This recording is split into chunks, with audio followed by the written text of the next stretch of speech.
Eugene Conway! Get down from there now! Dinner's ready.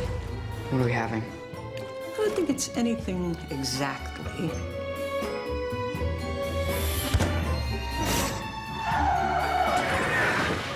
It was an accident. An accident? Accident? It was a bad accident.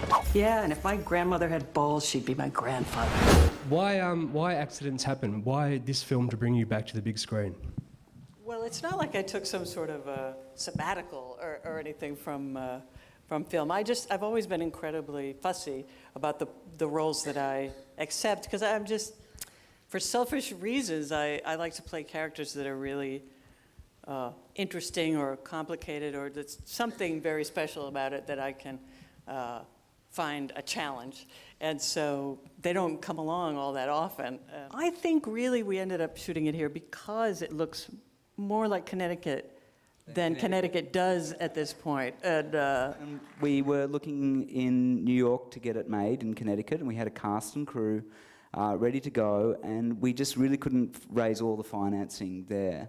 It was like, well, why can't we make a story that's based in America, in Australia? And we had the cars, we had the infrastructure with dialogue coaches, and so yeah, it was decided, you know, purely kind of financially that we could actually make a better film and put more money on the screen if we shot it out here. I thought it was fantastic shooting here. The crew was unbelievable, so talented in every department. It was really, and I didn't have anything to compare it to except studio movies, and I think it compared incredibly favorably with that. I was here they had an archery competition to sort of try out the Olympic, what would you call it, venue. Yeah. Because I'd come a rather long way in a short time in archery, random. As you do. As people do.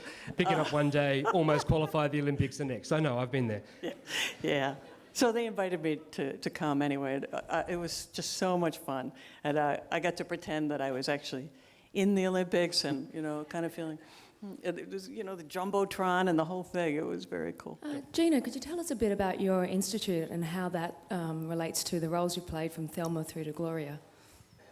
I consider myself very lucky that I, not only because the parts were so great in Thelma and Louise, so I was incredibly lucky and grateful to be in the movie, but when we were making it, we didn't have the slightest idea that it was going to get the reaction it did. We thought, maybe people won't go because we drive off the cliff, and it was a huge lesson to me in the power of the media. Before, if somebody might recognize me at the cleaners or something, and they'd say, hey, Beetlejuice, I like that, or something, you know, and suddenly, I had women like grabbing my lapels so they could tell me, you know, this movie changed my life, you don't understand. And my friend and I acted out your trip. Not all the way, I hope. I think they lived to tell the tale, so yeah. Put the brakes on. Yeah. Not very committed, are you?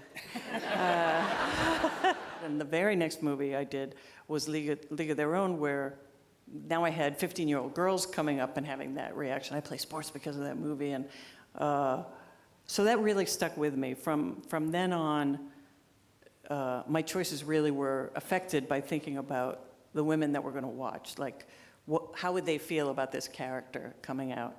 You know, a lot of times I think people think if there's one female character, well, you sort of covered women, and